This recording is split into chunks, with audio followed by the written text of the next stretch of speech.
In the modest apartment filled with salvaged electronics and discarded hearing aids, Thomas Rivera works through another sleepless night. His weathered hands, calloused from years of factory work, carefully solder delicate circuits together. Beside his workbench sits a photo of his daughter Elena, her bright smile masking the silence that has surrounded her since birth. For 3 years, Thomas has poured every spare moment and dollar into building a device the doctors said couldn't exist, not on a factory worker's salary. But tonight is different. Tonight, the small LED on his latest prototype glows steady green. What happens next will change not just Elena's life, but the lives of thousands of families facing the same struggle. But how could a father's desperate invention lead to a moment that would touch millions of hearts worldwide? Before we jump back in, tell us where you're tuning in from. And if this story touches you, make sure you're subscribed, because tomorrow I've saved something extra special for you. The whisper of dawn crept through the factory windows as Thomas Rivera swiped his ID badge. 4:45 a.m. Early as always. The extra hours weren't for the overtime pay, though heaven knew he needed that too. These quiet moments before the morning shift let him think, plan, and most importantly, remember. Settling at his workstation, Thomas pulled out a worn leather journal from his bag. Not just any journal, Elena's baby journal. The first pages told a story of joy. Birth weight, first smile, tiny footprints pressed in ink. Then came the words that changed everything. Profound hearing loss, the specialist had said, her voice gentle but clinical. Bilateral, congenital. Maria had squeezed his hand so tight it hurt, both of them trying to be strong for each other. That was 8 years ago. Maria was gone now, taken by the same cancer that had emptied their savings 3 years before Elena's diagnosis. The journal's latter pages reflected a different kind of record. Circuit diagrams, component lists, and endless iterations of an impossible dream. The fluorescent lights hummed overhead as other workers began filtering in. Most knew his story. In a factory this size, word got around. Some thought he was crazy, pursuing an impossible dream. Others, like Miguel at the next station over, understood the depth of a parent's determination. "Hey, Thomas!" Miguel called out, his voice barely audible over the warming machinery. He slipped a small plastic bag across the workstation. "Found these in the recycling bin. The medical equipment they scrapped yesterday. Thought you might need the processors." Thomas's heart leaped at the sight of the components. These were exactly what he needed for his latest design. "Miguel, I can't." "Don't even try, amigo." Miguel cut him off with a wave. "Just promise me when you crack this thing, Elena will sing at my daughter's quinceañera." Thomas managed to smile, tucking the precious components into his shirt pocket. They both knew Elena had never spoken a word, let alone sung. But that was the thing about hope. It had a way of making the impossible seem just within reach. The morning passed in a blur of repetitive motions and careful calculations. While his hands worked the assembly line, Thomas's mind wandered to the stack of medical bills waiting at home.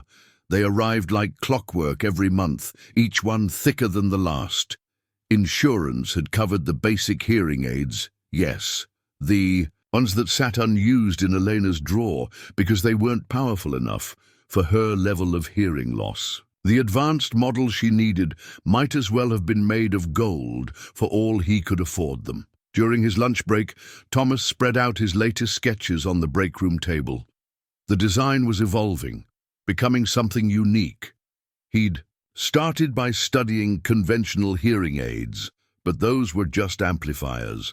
What Elena needed was different, a device that could process sound in a way her brain could understand. The solution had come to him one night while fixing the factory's automated testing equipment, digital signal processing. Miguel joined him, carefully setting down his coffee cup away from the drawings. "You know," he said thoughtfully, "my cousin works at that electronics store on Mason Street. Says they get returns all the time. Perfectly good components they can't resell. Maybe we could work something out." Thomas looked up from his diagrams, hope warring with pride. He'd already pawned his watch, his guitar, anything of value that wasn't absolutely essential. But pride wouldn't help Elena hear the world. "You think he'd be willing to talk to me? Tomorrow after his shift. I'll give you his number." Miguel paused, then added more quietly, "You know, Thomas, what you're doing, it's not just for Elena anymore. There are other families out there, other kids who need what you're building." The thought had occurred to Thomas too, usually in the dead of night when he was soldering components by the light of his desk lamp. How many other parents lay awake at night, wishing they could do more for their children? How many other little girls and boys lived in that same world of silence, their potential locked away behind a barrier of sound? The afternoon shift arrived, bringing with it the usual chaos of shift change. Thomas gathered his drawings, carefully folding them back into Elena's journal. His mind was already racing ahead to the evening's work. He had 3 new components to test, and if Miguel's cousin came through, maybe more soon. Sometimes it felt like he was chasing an impossible dream. But then he'd think of Elena's smile, her trust in him, and he knew he had to keep trying. After all, the most important breakthroughs in history had started with someone believing in the impossible. The apartment door opened before Thomas could reach for his keys. Elena stood there, her dark eyes bright with excitement, holding up a paper covered in red marks. Not corrections, stars. Thomas felt his exhaustion melt away as he swept her into a hug. Even without words, his daughter had a way of speaking straight to his heart. Inside, their small apartment was warm with the lingering scent of the rice and beans Elena's Aunt Rosa had dropped off. Another blessing Thomas couldn't repay. Not yet, anyway. Rosa had stepped in after Maria passed, helping with Elena while Thomas worked. She never asked for anything in return, but he saw the worry in her eyes when she looked at his workbench, the growing collection of electronic parts that consumed every spare dollar. Elena tugged at his sleeve, pointing to her. Homework again before gesturing toward his workbench. Their own private sign language. She wanted to know if he'd be working on the device tonight. Thomas nodded, then held up 5 fingers. 5 minutes to change and eat something first. Her face lit up with understanding, and she skipped off to her room, probably to get the notebook where she drew pictures of all the sounds she wanted to hear first. Music always topped her list. Thomas watched her go, his heart heavy with love and determination. He'd missed her school presentation today. Another sacrifice in an endless series of them. The factory wouldn't approve any more time off, not after all the days he'd taken for Elena's medical appointments. Sometimes it felt like he was failing at everything, being a father, making ends meet, building this impossible device. But then Elena would smile at him like she had just now, with complete trust and confidence, and he knew he had to keep trying. After a quick dinner of leftover rice and beans, Thomas settled at his workbench. Elena pulled up her usual chair beside him, homework spread out on the corner of the desk. This was their evening ritual. Father and daughter working side by side, one with circuits and solder, the other with multiplication tables and spelling words. The new components from Miguel felt like treasure in Thomas's hands. Each one represented hours of research, trial and error, and hope. He'd learned more about audio processing and digital electronics in the past 3 years than he had in all his years fixing factory equipment. Every failed attempt taught him something new. Every setback pushed him to think differently about the problem. Tonight, he was testing a new approach to sound processing. The breakthrough had come during his shift, watching the factory's quality control systems analyze defective parts. If a machine could identify subtle variations in manufactured components, why couldn't similar technology help process sound in a way that would work with Elena's unique hearing loss? Hours slipped by as Thomas worked, carefully integrating the new components into his latest prototype. Elena had dozed off in her chair, her math homework complete, her drawing notebook open to a new page. Thomas glanced over. She'd drawn what looked like musical notes floating in the air, with little hearts around them. His vision blurred with sudden tears. A sharp knock at the door startled them both. Elena sat up, rubbing her eyes, while Thomas checked the time. 9:47 p.m., too late for casual visitors. His heart sank as he approached the door, already knowing what he'd find. The envelope was white, official-looking, with the apartment complex's logo in the corner. Another late. Rent notice. Thomas slipped it into his pocket before Elena could see it, but the worry must have shown on his face. She was beside him instantly, her small hand slipping into his, squeezing gently. When had his little girl become so perceptive, so strong? Rosa called just as Thomas was tucking Elena into bed. "Mi hermano," she said, her voice tight with concern. "You can't keep going like this. Let me help more. Maybe it's time to consider the school the specialist recommended." Thomas knew the school she meant, the state-funded boarding. School for deaf children 3 hours away.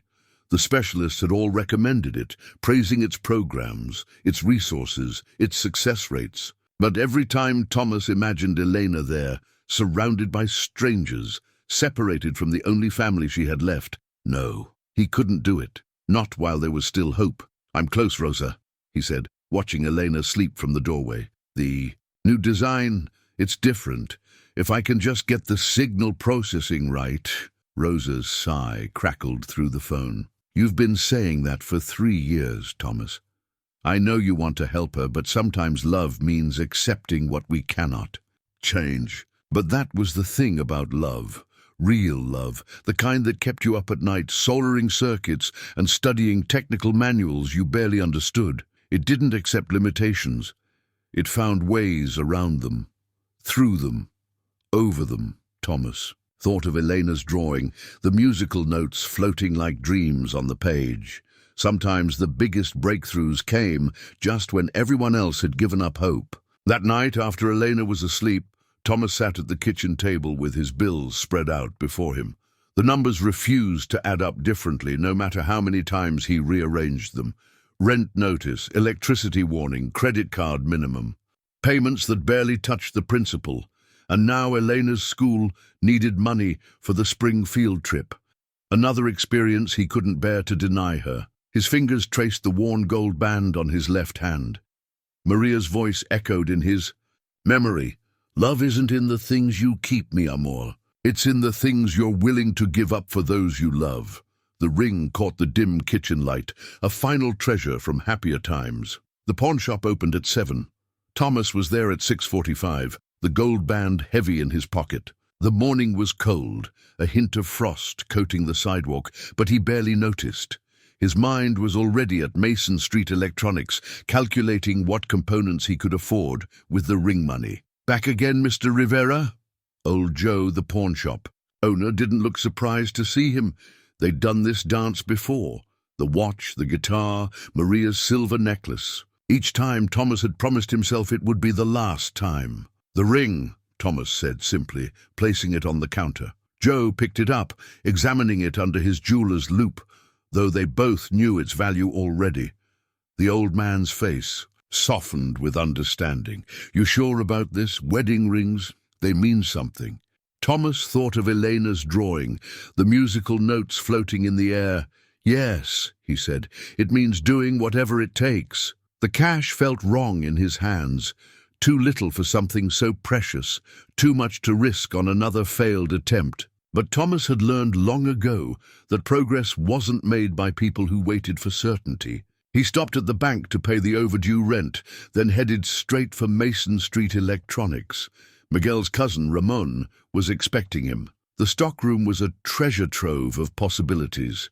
Returned items, discontinued models, slightly damaged packaging that made products unsellable at full price. Ramon had already set aside a box of components that matched Thomas's specifications. "Miguel told me what you're building," Ramon said, helping Thomas sort through the parts. "My niece was born deaf. The doctor said she'd never—" He trailed off, then added, "People like you, Mr. Rivera, you change the world for families like ours." Thomas wanted to protest that he hadn't changed anything yet, that his device was still just a dream powered by desperation and salvaged electronics. But something in Ramons' voice stopped him. Here was another person who understood what it meant to watch a child struggle with silence, who knew the weight of medical terms like profound hearing loss and cochlear malformation. The factory floor felt different that afternoon. Thomas's wedding finger felt naked, but his mind was racing with new possibilities. The components from Ramon opened up approaches he hadn't been able to explore before. His latest design incorporated elements from 3 different types of audio processing systems, combined in a way he hadn't seen in any of his research. It was either brilliant or completely misguided. He'd know soon enough. Miguel noticed the missing ring, but didn't mention it.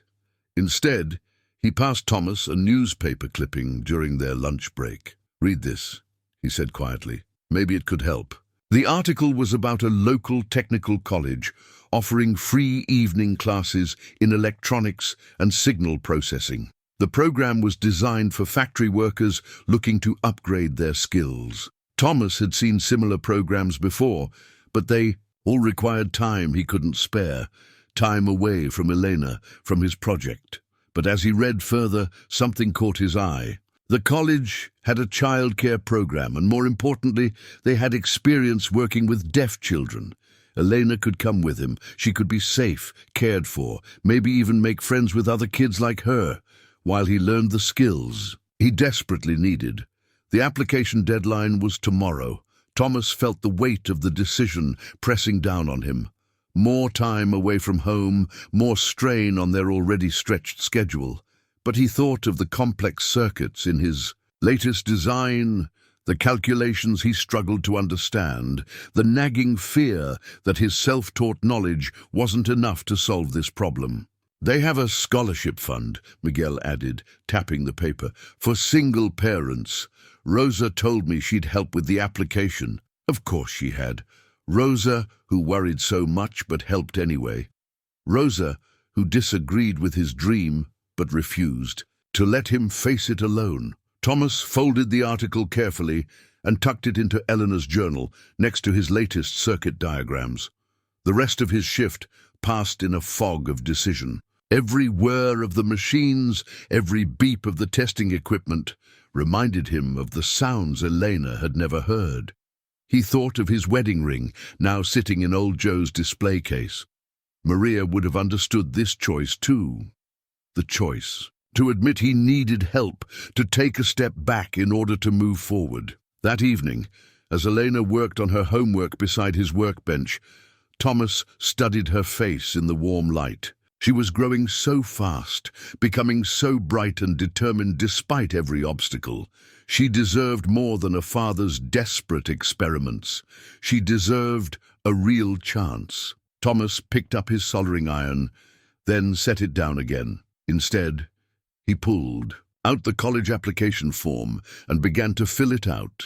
Elena watched curiously, then smiled as he signed to her what it was. Her eyes lit up at the mention of other kids she might meet. The application asked why he wanted to join the program.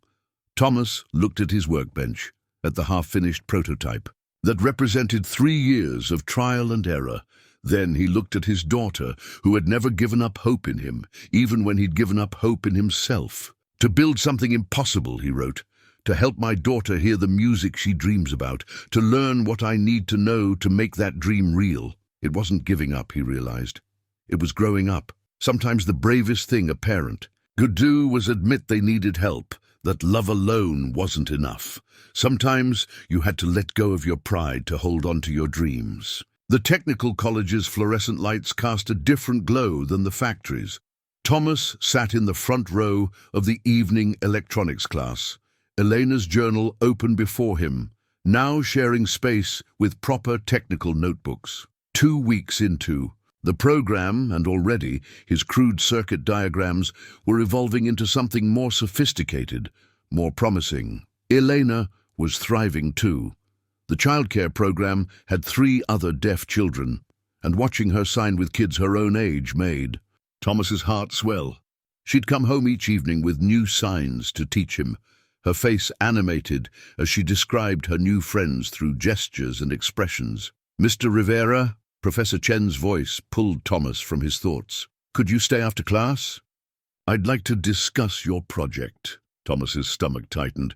He'd shown Professor Chen his designs last week, hoping for feedback. Instead of the polite dismissal he'd expected from yet another expert, she'd taken the drawings home to study them. The other students filed out, a few nodding sympathetically. They all knew his story by now. Thomas remained in his seat, watching. Professor Chen gathered her materials. She pulled out Elena's journal from her bag, now marked with yellow sticky notes. "I spent the weekend reviewing your designs," she said, sitting down beside him. "They're fascinating, unorthodox, but fascinating. You've approached the problem from an angle I've never seen before." Thomas braced himself for the "but" that usually followed such comments. Instead, Professor Chen opened the journal to his latest diagram. "Your idea about using digital signal processing to adapt to individual hearing patterns, it's similar to some research I was involved with before I started teaching. We were working on customizable audio processing algorithms, but the project lost funding before we could complete it." She pulled out her own notebook, filled with detailed annotations. "I think you're onto something here, Thomas. The way you've configured the feedback suppression circuit, combined with adaptive signal processing, it's innovative. Rough, yes, but the core concept is sound." Thomas stared at her notes, hardly daring to believe what he was hearing. "You mean it could work?" "With refinement, yes. The basic principles are solid. You'll need to modify the power supply design, upgrade the processor specifications, but—" She smiled. "Would you be interested in some help? I still have contacts in the field, access to resources you might find useful." Thomas thought of Elena, drawing those musical notes night after night. "I'd be grateful for any help you could offer." "Good, because I've already reached out to some colleagues. There's a research team at the university working on adaptive audio technology. They're very interested in your approach." The next few weeks passed in a blur of accelerated learning. Professor Chen, Sarah, as she insisted he call her, arranged for Thomas to audit advanced electronics courses between his regular classes. She introduced him to Dr. Patel at the university, who offered access to their testing equipment. On weekends, most importantly, she helped Thomas understand the complex mathematics behind digital signal processing, translating academic theory into practical applications. Elena noticed the change in her father. His hands moved with new confidence when he worked at his bench, and his eyes had lost that desperate edge of uncertainty. She spent more time watching him work now, fascinated by the precise movements that had replaced his former trial-and-error approach. One evening, as Thomas explained his latest modifications to Sarah, Elena tugged at his sleeve. She pointed to the device, then to her ear, her eyes asking the question she couldn't voice. It wasn't the first time she'd asked, but this time Thomas didn't have to deflect her hope with vague promises. "Soon, Mija," he signed, and for the first time he truly believed it. "We're getting close." Sarah watched the exchange with gentle understanding. "You know," she said after Elena had returned to her homework, "I've been thinking about the testing phase. The university has an anechoic chamber we could use, completely soundproof, perfect for calibrating the initial settings." Thomas nodded, adding notes to his diagram. The design had evolved dramatically under Sarah's guidance. What had started as a desperate father's dream was becoming something more, a genuine innovation in assistive hearing technology. "There's something else," Sarah continued, her voice careful. "Dr. Patel thinks your design could have wider applications. The way it adapts to individual hearing patterns. It could help people with different types of hearing loss, not just cases like Elena's." The implication hung in the air. Thomas thought of Miguel's words from months ago. It's not just for Elena anymore. He thought of Ramons' niece, of the other children in Elena's childcare group, of all the families facing the same struggles he had. "The university has a patent office," Sarah added quietly. "They could help protect your invention." Make sure it reaches the people who need it. And the licensing fees could help fund further development, maybe even, she glanced at Elena, maybe even her future education. Thomas looked at his daughter, bent over her math homework with fierce concentration. She'd grown so much in these past months, not just in height, but in confidence. The technical college had shown her a world where her silence didn't define her, where other kids shared her experiences and dreams. What would it involve? He asked finally. Sarah's face lit up. She pulled out a folder she'd clearly prepared for this moment. First, we document everything. Your original designs, the modifications, the testing protocols. Then we work with the patent office to protect your intellectual property. After that, she smiled.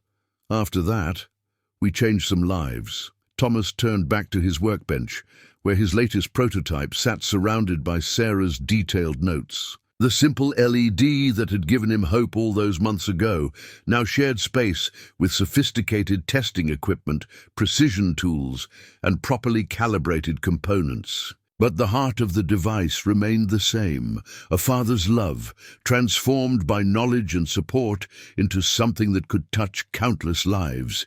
He picked up his soldering iron, its familiar weight now balanced by new purpose.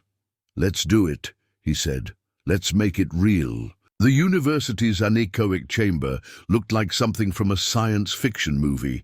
Sound-absorbing foam pyramids covered every surface, creating an environment of absolute silence. Thomas stood in the center, holding his latest prototype while Dr. Patel made final adjustments to the testing equipment. "Remember," Sarah said, checking the calibration readings, "we're just testing basic sound detection today. Don't expect too much from this first trial." But Thomas couldn't help expecting. Months of refined designs, countless hours in Sarah's lab, and endless mathematical calculations had led to this moment. The prototype looked different now, sleeker, more professional, though still unique to his vision. The core of his original design remained, but enhanced by proper engineering and Sarah's expertise. "Ready?" Dr. Patel asked from the control room, his voice coming through the intercom. Thomas gave a thumbs up and the first test began. The results exceeded everyone's expectations. The device not only detected the test frequencies, but processed them exactly as the simulations had predicted. More importantly, it adapted to changes in sound patterns, demonstrating the flexible response they'd been seeking. "Thomas," Sarah's voice was thick with emotion, "do you realize what this means? The adaptive processing, it's actually working better than our model suggested it would." The next set of tests confirmed it.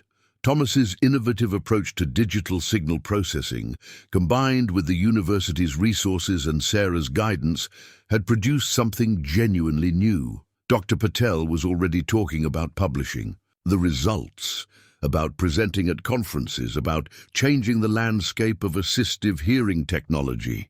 But Thomas could only think about Elena. That evening, he brought the test results home, spreading them across the kitchen table while Elena did her homework. She noticed his excitement, looking up from her books with curious eyes. Thomas signed to her slowly, measuring each word. "The tests went well today." "Very well." Elena's face lit up. She pointed to her ear, then to the papers, her question clear. Thomas nodded, but held up his hands in a cautioning gesture. "We need more tests," he signed. "Need to be sure it's safe." She nodded solemnly, but her eyes shone with hope. Later, after she'd gone to bed, Thomas found a new drawing in her notebook. She'd sketched their family, him, her, Aunt Rosa, even Miguel and Sarah, all standing together, surrounded by those floating musical notes she loved to draw. But this time, the notes weren't just around them, they connected everyone together, like a visible thread of sound. The next few weeks brought a whirlwind of activity, more tests, each more promising than the last. Dr. Patel's colleagues coming to observe, asking questions, offering suggestions. Sarah working late into the night, helping Thomas refine the power system and miniaturize the components. Word spread through the deaf community. Parents began showing up at the university lab, asking about the device, sharing stories of their own struggles with existing hearing aids. Thomas recognized the look in their eyes, the same desperate hope he'd carried for so long. One mother, clutching the hand of a little boy about Elena's age, approached Thomas after a test session. "We've tried everything," she said, her voice breaking. "The conventional hearing aids, the implants, nothing works with his particular condition. When we heard about what you're developing," Thomas looked at the boy, saw the same bright intelligence in his eyes that Elena had, the same determination to connect with a world that seemed just out of reach. He thought of all the nights he'd worked alone, believing he was fighting a solitary battle. Now he understood. He'd never been alone. Every parent of every deaf child fought this same fight, carried this same dream. "It's not ready yet," he told the mother gently, "but we're getting closer, and when it is ready," he smiled at her son, "it will be for all of them." Miguel visited the lab on a Saturday, bringing Elena with him for a special viewing of the testing equipment. She was fascinated by the anechoic chamber, giggling silently at how the foam pyramids looked like a giant spiky cave.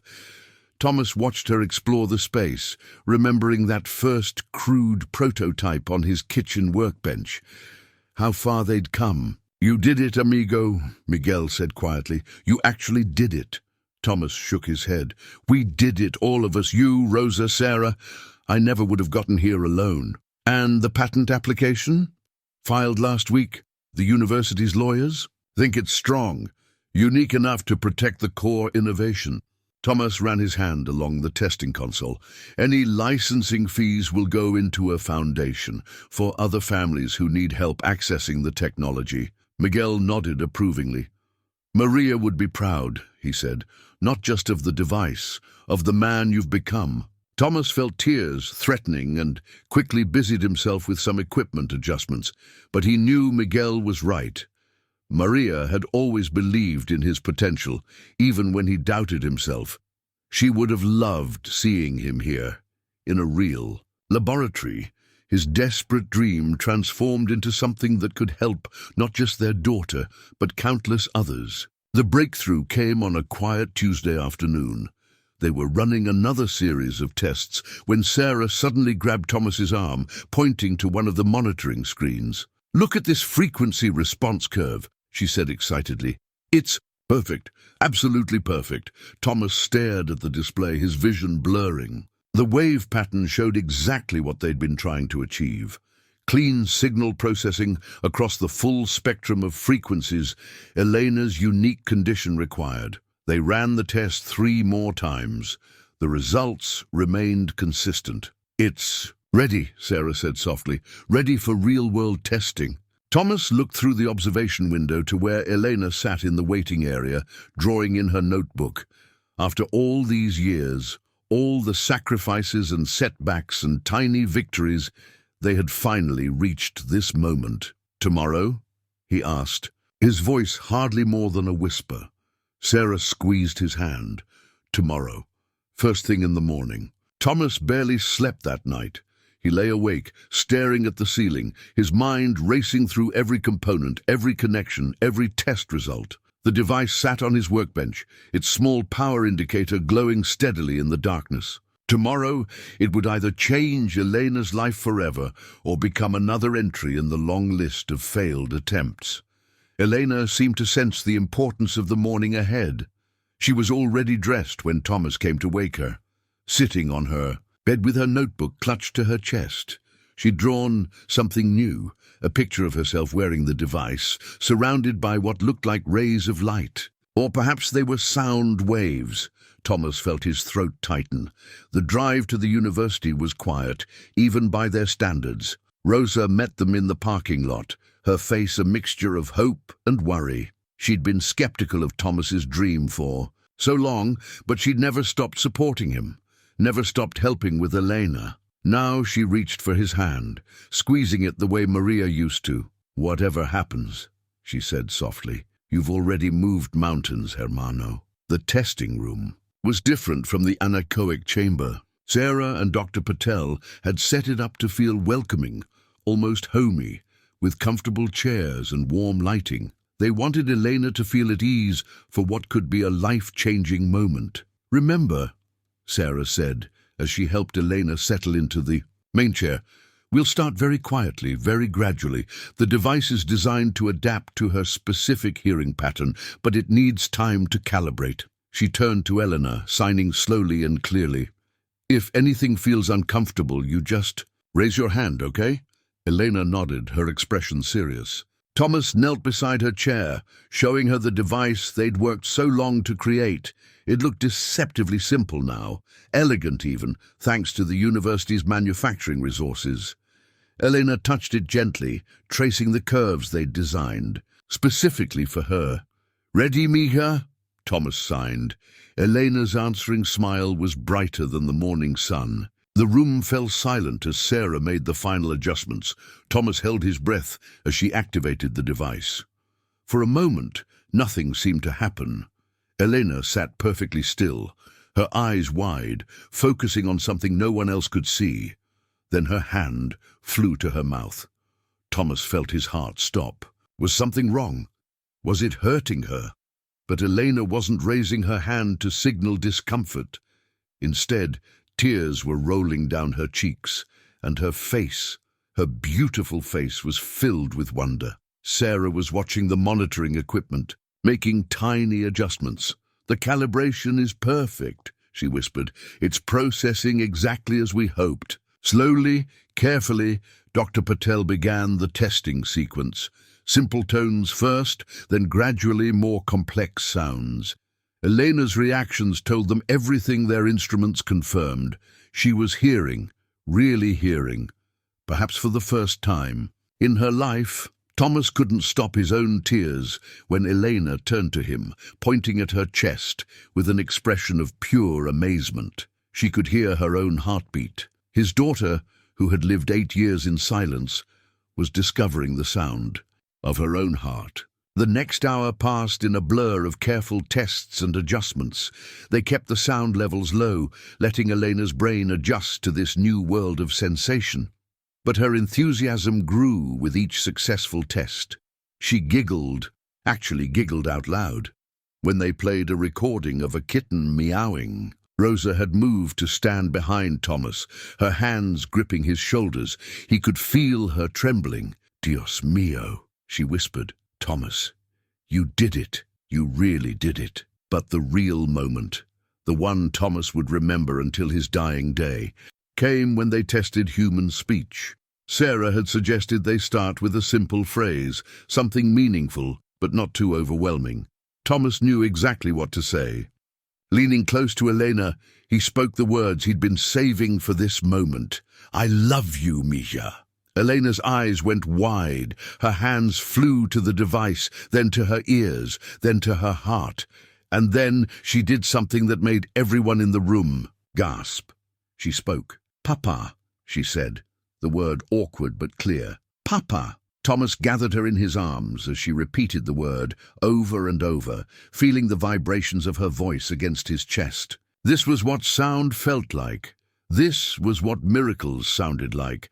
The news spread quickly through the university, then through the local deaf community.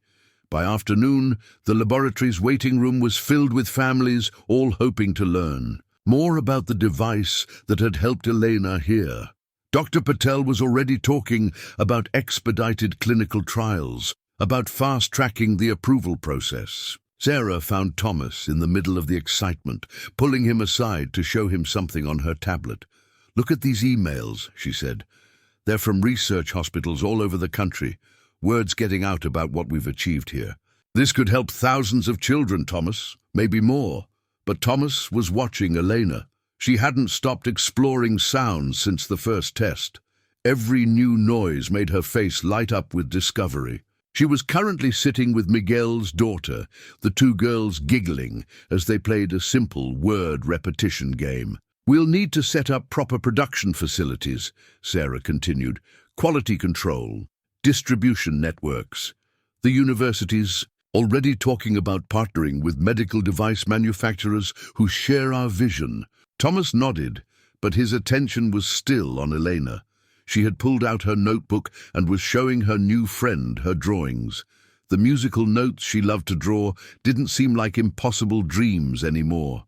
They were promises, waiting to be kept. "Thomas." Sarah touched his arm. "Are you okay?" He turned to her, finding it hard to speak around the lump in his throat. I never thought we'd actually get here, that it would really work." Sarah smiled, her own eyes bright, with tears. "That's the thing about impossible dreams," she said. "Sometimes they just need the right combination of love, determination, and a little help from the community." Looking around the crowded laboratory, Thomas knew she was right. His impossible dream had become real, not just through his own efforts, but through the support of everyone who had believed. Miguel, Rosa, Sarah, Dr. Patel, even old Joe at the pawn shop. They had all contributed to this miracle. Elena caught his eye from across the room and beamed at him. "Papa," she said again, the words still new and precious on her tongue. "I hear you, Papa." The letter arrived on expensive paper, bearing the logo of one of the world's largest medical device manufacturers. Thomas read it 3 times at the kitchen table, while Elena practiced her speech exercises. Her voice, growing stronger each day, provided a soundtrack to his racing thoughts. Substantial acquisition offer, proprietary technology, global distribution network. The words blurred together, but the numbers remained sharp and clear. More money than Thomas had ever imagined possible, enough to secure Elena's future, to pay for the best schools, to never worry about medical bills again. But there was a catch. There was always a catch. "They want exclusive rights," Sarah said when he showed her the letter the next day. They were in her office at the university, where a wall of whiteboards now held plans for clinical trials and production scaling. "This would mean they could set the price," Thomas finished, "control who gets access." Sarah nodded grimly. "And knowing Meditech's business model, they'll price it for maximum profit, not maximum accessibility." Thomas thought of the families who'd been visiting the lab, their faces full of the same desperate hope he'd carried for so long. Many of them were like him, working parents who had already stretched their resources to the breaking point, trying to help their children. "There are other options," Sarah said, pulling out a different set of papers. "The university's proposal for a non-profit partnership. It would mean less money up front, but we'd maintain control over pricing and distribution. We could ensure the technology remains accessible to those who need it most." Thomas picked up the university's proposal. The numbers were smaller, much smaller, but the terms spoke of scholarships for deaf children, of research grants to continue, developing the technology, of making sure no family would be denied access due to financial constraints. "What do you think I should do?" Sarah smiled gently. "I think you already know. You just want someone to confirm you're not crazy for turning down life-changing money." She was right, of course. The choice had been made the moment he read Meditech's terms. But now he had to convince Elena. That evening, as they sat at his workbench, now their shared space for both speech practice and technical tinkering, Thomas tried to explain. Elena's language skills were progressing remarkably, but complex concepts still required a mixture of speech and sign language. "Remember the other children who visited?" he began. "The ones who needed help like you did?" Elena nodded. She had become something of a mentor to the younger kids who came to the lab, showing them her drawings, helping them feel comfortable with the testing process.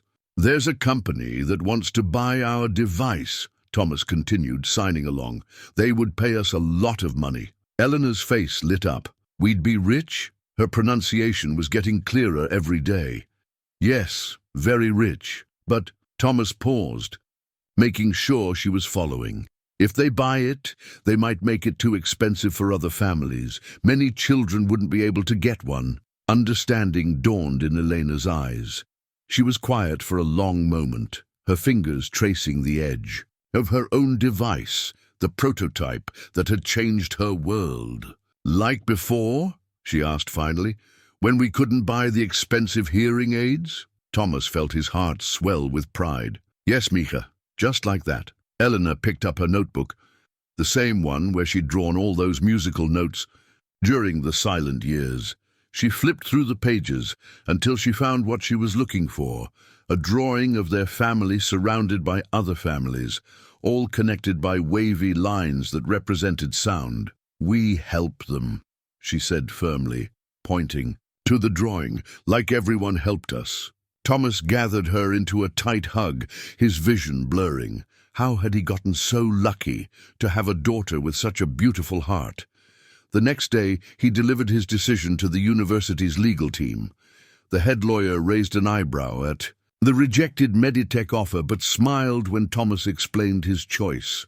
You know, she said, there's precedent for this. Some of the most important medical innovations in history were developed this way, prioritizing accessibility over profit. It's not always the easiest path, but often it's the one that changes the world. The work ahead would be challenging. The non-profit partnership meant a slower rollout, more fundraising, more time spent convincing donors and grant committees. But as Thomas watched Elena in her speech therapy session that afternoon, chattering away with her therapist about her plans to join the school choir, he knew they'd made the right choice.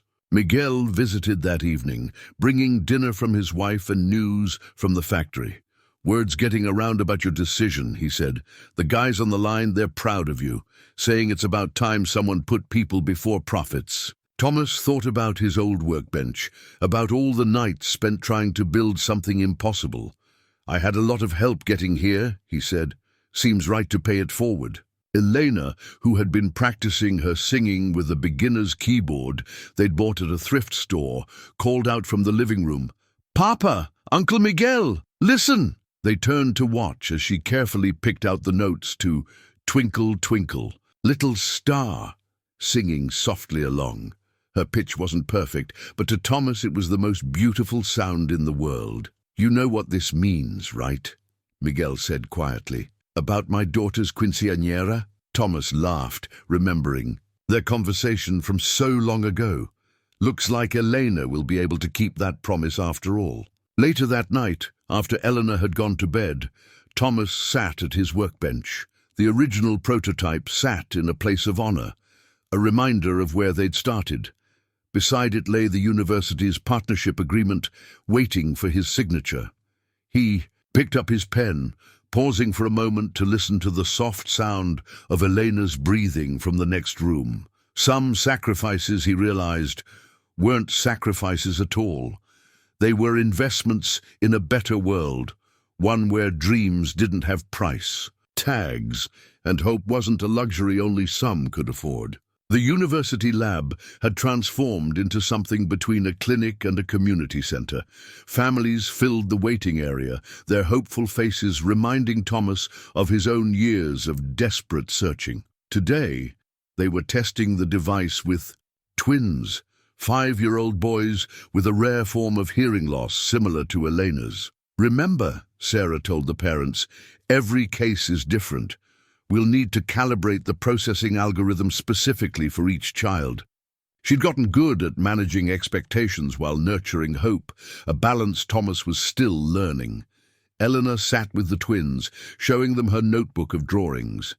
At 9 years old now, she'd become an unofficial ambassador for the program. Her presence helped calm nervous children and reassure anxious parents. More importantly, she was living proof that the device worked. "Ready for the first test?" Sarah asked, adjusting the monitoring equipment. The boy's mother clutched her husband's hand, both holding their breath as Sarah activated the first device. The familiar wonder spread across the first twin's face. That moment of discovery Thomas had now witnessed dozens of times, but which never failed to move him. Then came the tears, the laughter, the first halting attempts at speech. But when they tried the second device, nothing happened. Thomas felt his heart sink as they ran through the diagnostic checks. Something was wrong with the signal processing. The same innovative feature that made the device unique was failing to calibrate properly. "We'll need to rebuild it," he said finally, trying to soften the blow for the parents. The core processor isn't responding correctly. It might take a few days. Or weeks, Sarah added quietly. Their supply of specialized components was running low, and their next shipment wasn't due for a month. The non-profit path meant dealing with tight budgets and limited resources. The parents tried to hide their disappointment, but Thomas saw the shadow cross their faces. One twin would go home hearing, while the other would have to wait. It was exactly the kind of inequality they'd fought so hard to prevent. That evening, Thomas stayed late at the lab, poring over the failed device's diagnostics. Elena sat in her usual spot, doing homework and occasionally practicing her singing. Her voice, sweet and clear now, provided a poignant counterpoint to his frustration. "Maybe we could modify the algorithm," Sarah suggested, rubbing her tired eyes. "Make it less dependent on the specialized processors." "But that would reduce its adaptability," Thomas argued. "The whole point was to create something that could adjust to individual hearing patterns." He traced the circuit pathways he knew by heart.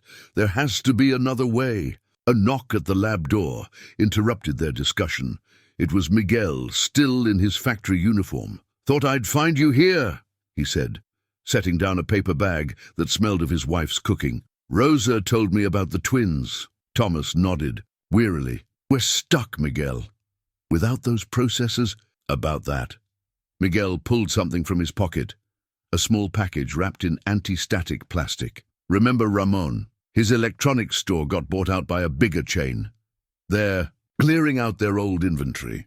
Inside the package were 5 of the exact processors they needed." "Miguel, these must have cost—" "The whole factory pitched in," Miguel cut him off. "Even the new guys on the line.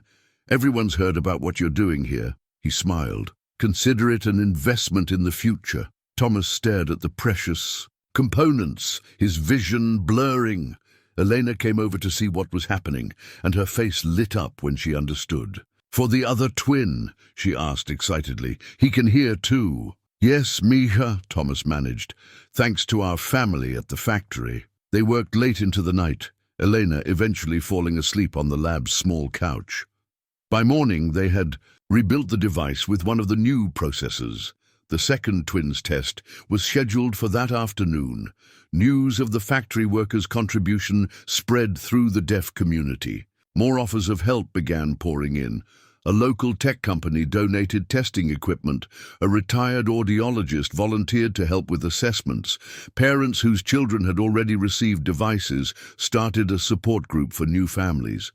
The second twins test was a complete success. Watching the boys communicate with each other for the first time through speech, Thomas was reminded of Elena's first words. Every successful case felt like a miracle renewed, but challenges remained. Their waiting list grew longer as word spread. Some families traveled hundreds of miles for a chance to participate in the program. The university's resources were stretched, thin, and despite their best efforts, they couldn't help everyone as quickly as they wanted to. "We need to think bigger," Sarah said during one of their late-night planning sessions. "Train more technicians, set up satellite centers in other cities." "With what funding?" Thomas asked.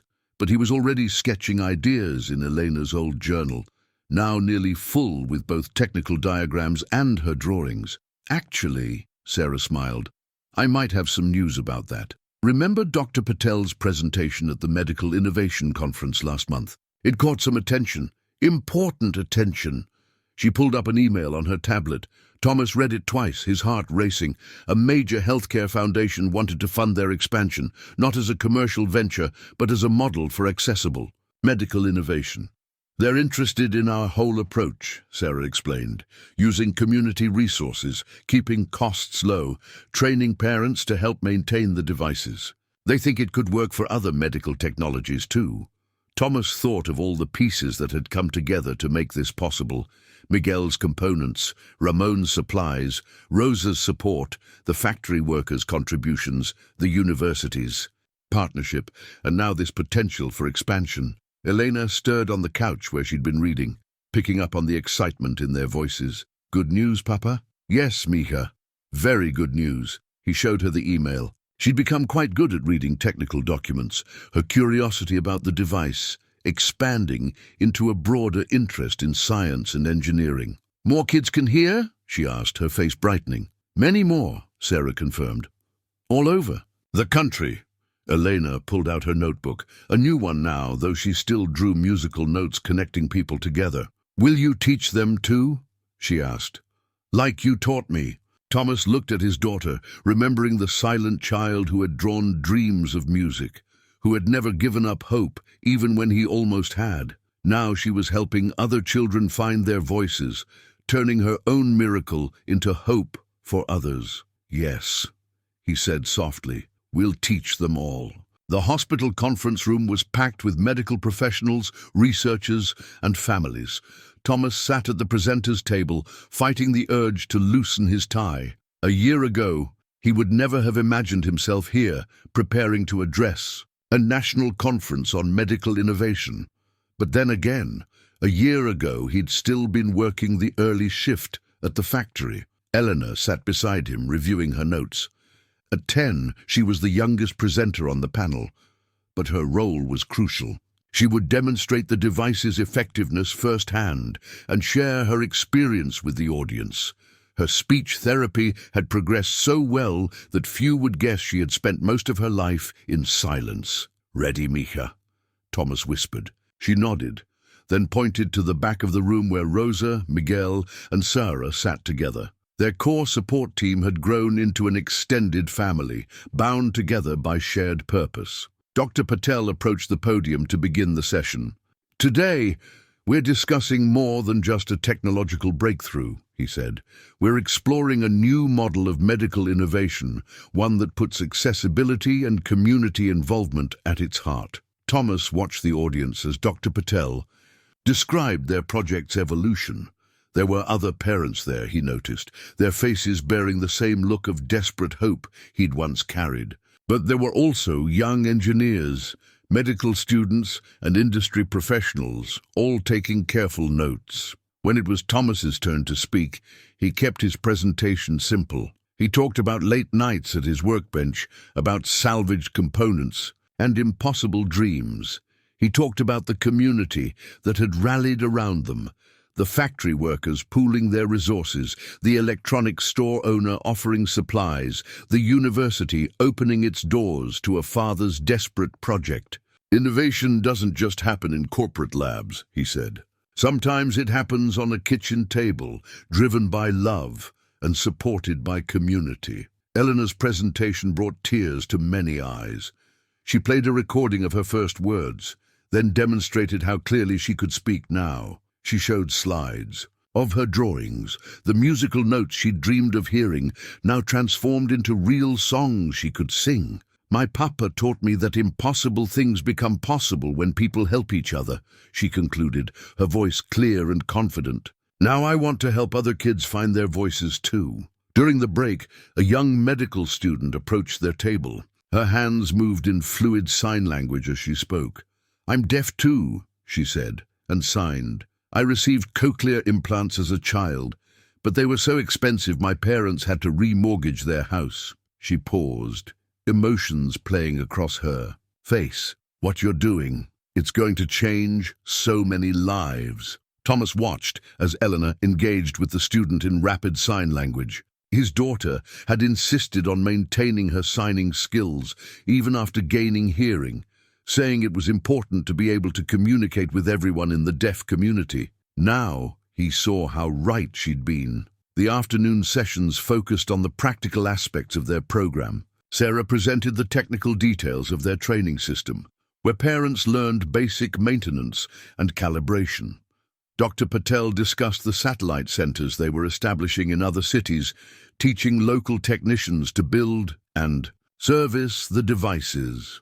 "The key innovation isn't just the technology," Sarah explained. "It's the entire ecosystem of support and accessibility we've built around it. When communities invest in solutions, they become sustainable." During the final panel discussion, a representative from the healthcare foundation that had funded their expansion asked Thomas about his next steps. The question caught him off guard. "Next steps?" Surely you're not stopping with hearing devices, the representative said. This model you've developed, community-supported innovation, accessible technology, parent involvement in maintenance and support, it could work for other medical challenges too. Thomas glanced at Elena, who was nodding enthusiastically. She pulled out her notebook. She still carried one everywhere, and quickly sketched something, sliding it over to him. It was a drawing of their device, but with arrows pointing to other medical equipment, all connected by her signature wavy lines. The image sparked something in Thomas's mind. He thought of all the parents he'd met who faced similar barriers. With different medical needs, what if they could apply their approach more broadly? That evening, the core team gathered in Sarah's office to discuss the Foundation's suggestion. The whiteboard walls were soon covered with possibilities: adaptable prosthetics, customizable mobility aids, accessible diagnostic tools. We'd need to expand our training program, Sarah mused, adding notes to the growing list. Bring in experts from other fields. The factory's retraining program could help, Miguel suggested. Lots of skilled workers looking to learn new technologies. Elena, who had been quietly drawing in her notebook, suddenly spoke up. What about kids like me? We could help too. Everyone turned to look at her. She held up her notebook, showing a new drawing. It depicted children working alongside adults in a laboratory setting, learning while helping to build devices for others. A mentorship program, Sarah said slowly, her eyes lighting up, connecting children who've received devices with those who need them, teaching them about the technology while building community. Thomas watched his daughter explain her idea, her hands moving expressively as she spoke. She had come so far from the silent child who could only communicate through drawings. Now she was helping shape the future of their program. What do you think, Papa? Elena asked. Could we do it? Thomas looked around the room at their extended family, Sarah with her technical expertise, Miguel with his community connections, Rosa with her nurturing support, and Elena with her boundless vision of possibility. He thought of that first night at his workbench, when he dared to believe he could build something impossible. Yes, Mija, he said, together we can do anything. Later that night, as they walked to their car under a starlit sky, Elena hummed a tune she'd been learning in choir. The sound reminded Thomas of all those musical notes she used to draw, now transformed into real melody. Papa, she said thoughtfully, remember when you used to tell me that love builds bridges across any silence? I remember, Mija. She smiled, touching the device that had changed her world. You were right, but you forgot something. What's that? Love also builds bridges for other people to cross. That's what we're doing now, isn't it? Building bridges for everyone. Thomas pulled his daughter close, marveling at her wisdom. She had become so much more than just a recipient of the miracle they'd created together. She was now a builder of miracles herself, showing others that impossible dreams could become reality when people work together. The basement of the old community center hummed with activity. What had started as a single workbench in Thomas's kitchen had grown into something he could barely have imagined a year ago. Long tables lined the walls, each one a miniature version of his original workspace, where parents learned to build and maintain devices for their children. Today was special. They were launching the mentorship program Elena had envisioned, pairing children who had received devices with those still waiting.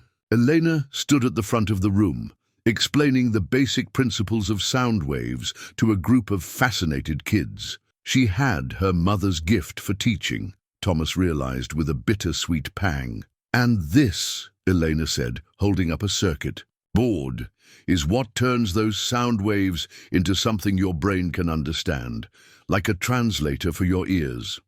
The children leaned forward, their eyes wide with interest. Some took notes, others made drawings, but all of them were fully engaged. Sarah worked her way around the room, supervising the adult training sessions. The Foundation's funding had allowed them to expand their program significantly, but they maintained the same principles that had made their original project successful: community involvement, accessible technology, and hands-on learning. Mr. Rivera, a small voice drew Thomas's attention. It was Marcus, one of their newest participants, holding up a partially assembled device. I think I understand how it works now. It's like building a bridge between silence and sound. Thomas smiled, remembering Elena's words about building bridges. That's exactly right, Marcus. And once we build that bridge for you, maybe you can help build one for someone else. The boy's face lit up, like Elena does. She told me she's going to be an engineer when she grows up. Is that so? Thomas glanced at his daughter, who was now demonstrating sound frequency patterns using an oscilloscope they'd acquired from the university. She'd never mentioned this career plan to him, but it made perfect sense. The afternoon session brought new families for initial consultations. Thomas recognized the look in their eyes, that mixture of hope and hesitation he'd once carried himself. But now he could offer more than just hope. He could show them real results, introduce them to a community of support, and give them a path forward. One mother, clutching a referral letter from her doctor, caught Thomas's attention. She looked as exhausted as he had felt during those early years of experimentation. "I saw the video," she said softly, "of Elena singing at the medical conference. My Amy," she gestured to a small girl hiding behind her legs. "She loves music too, always trying to feel the vibrations from my radio." Thomas knelt down to Amy's level. "You know," he said, signing as he spoke, "Elena used to draw pictures of music before she could hear it. Would you like to see some of her drawings?" Amy nodded shyly. Thomas waved Elena over, watching as his daughter immediately connected with the younger girl, pulling out her old notebook to show her drawings. Within minutes, they were sitting together at one of the workbenches, Elena teaching Amy how to draw sound waves. "We can't afford the commercial devices," Amy's mother said, her voice thick with emotion. "When I heard about your program—" "That's why we're here," Thomas assured her. "No family should have to choose between basic needs and helping their child hear." Sarah joined them, carrying a tablet with Amy's audiological results. "Her hearing loss pattern is similar to case 47, she said. "The adaptive processing algorithm should work well, but we'll need to modify the frequency response curve." Thomas noted how Sarah still referred to Elena's case as Case 1 in their technical documentation. His daughter's experience had become the foundation for helping so many others. The day continued with more training sessions, more consultations, more small breakthroughs as parents mastered the skills needed to help their children. The community center buzzed with a mixture of technical discussions and emotional celebrations. During a brief break, Thomas found Elena sitting at a workbench, making adjustments to a training device. Her hands moved with confident precision. No longer the clumsy experiments of a desperate father, but the skilled work of someone who truly understood the technology. "So," he said, pulling up a chair beside her. "An engineer?" Elena blushed slightly but kept working. "Like you, Papa, but also different. I want to design things that help people communicate in all sorts of ways." She paused, choosing her words carefully. "Remember how I used to draw before I could speak? Sometimes I think about other kids who need different kinds of bridges." Thomas thought about the Foundation's suggestion to expand their model to other medical challenges. "What kinds of bridges are you thinking about, Misha?" Elena put down her tools and pulled out her notebook. Not the old one full of musical notes, but a new one filled with technical sketches alongside her artistic drawings. She flipped to a page where she'd drawn something that looked like their hearing device, but with significant modifications. "Marcus told me his cousin is paralyzed," she explained. "She can think about moving, but the signals get stuck between her brain and her muscles. I was thinking, if our device can translate sound waves into signals the brain can understand, maybe we could make something that translates movement signals too." Thomas stared at his daughter's drawing, his heart swelling with pride and amazement. She had taken everything they'd learned about signal processing and adaptive algorithms and imagined an entirely new application.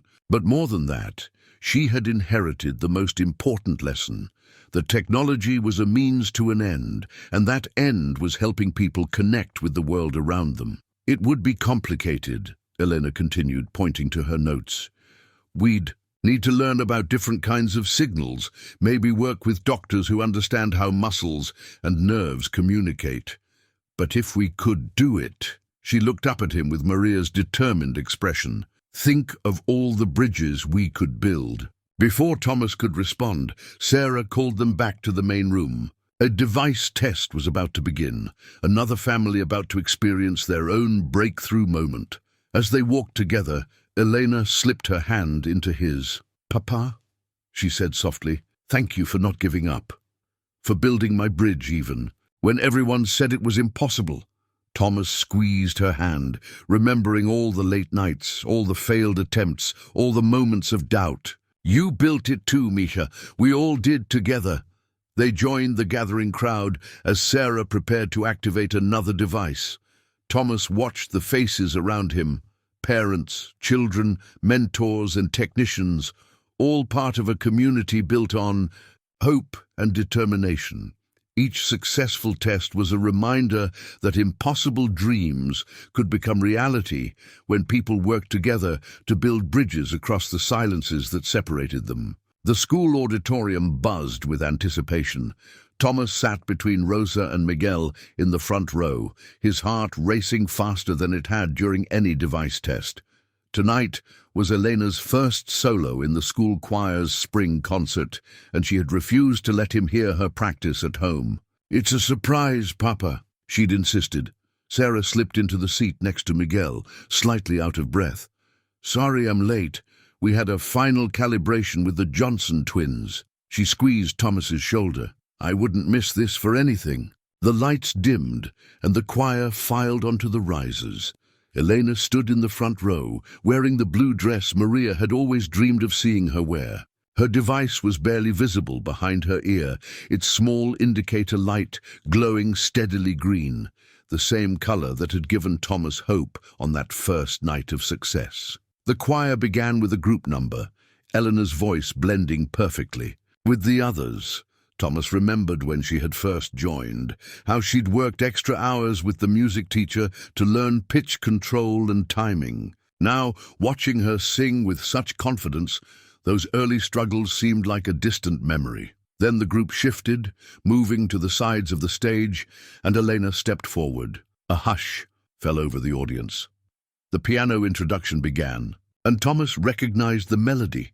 It was "Bridge Over Troubled Water," the song Elena had drawn in her notebook years ago, when she could only imagine what music sounded like. When Elena began to sing, her voice clear and strong, Thomas felt tears running down his face. Rosa gripped his hand, and he could hear Miguel sniffling beside him. But it wasn't just them.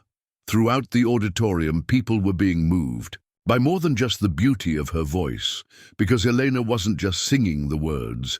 As she sang, her hands moved in fluid sign language, translating the lyrics into a visual poetry that could be understood by both hearing and deaf members of the audience. She had taken two worlds that were once separated and bridged them with her performance. In the back of the auditorium, Thomas could see some of the families from their program. Parents and children who had come to support Elena, who saw in her their own hopes for the future. Amy, the young girl who loved feeling music's vibrations, sat with her mother, her eyes wide with wonder as she watched Elena sing and sign. When the song ended, there was a moment of perfect silence. Then the audience erupted in both applause and the waving hands of deaf applause, a visual thunder of appreciation that brought fresh tears to Thomas's eyes. After the concert, families gathered in the school lobby. Elena was surrounded by well-wishers, but she kept looking around until she spotted Amy in the crowd. She made her way over to the younger girl, kneeling down to her level. "Did you feel the music?" Elena asked, signing as she spoke. Amy nodded enthusiastically. "I want to learn," she said, her newly gained speech still careful but clear. "Both ways, singing and signing, like you." Elena beamed. "We'll learn together," she promised. "Music belongs to everyone." Later that night, after the celebrations had ended and they were driving home, Elena was unusually quiet. Thomas glanced at her in the rearview mirror. "Everything okay, Mija?" "I was thinking," she said slowly, "about all the different ways people can hear music, with their ears, their eyes, their hands." She pulled out her notebook. She still carried one everywhere, though now it contained both artistic drawings and technical sketches. What if we could make our device do more? Help people experience music in whatever way works best for them. Thomas thought about the Foundation's encouragement to expand their innovations. "You mean like adding visual or tactile components?" "Yes!" Elena's excitement bubbled over. "And not just for music, for all kinds of sounds. Some people might want to see sound patterns, others might want to feel them. We could create different modules for different needs." Her hands moved animatedly as she explained her vision, sketching quick diagrams in her notebook. Thomas recognized the same passion that had driven him during those long nights at his workbench. But Elena's dreams were bigger, more inclusive. She didn't just want to build bridges between silence and sound, but between all the different ways people experience the world. When they got home, Elena went straight to their shared workbench. No longer the cluttered kitchen table of their early experiments, but a proper workspace where they continued to refine and improve their designs. She pulled out her technical notebooks, the ones she used for her advanced science classes at school. "Look, Papa," she said, spreading out her sketches. "I've been researching how different people process sensory information. Some deaf people don't want to hear sound the way others do.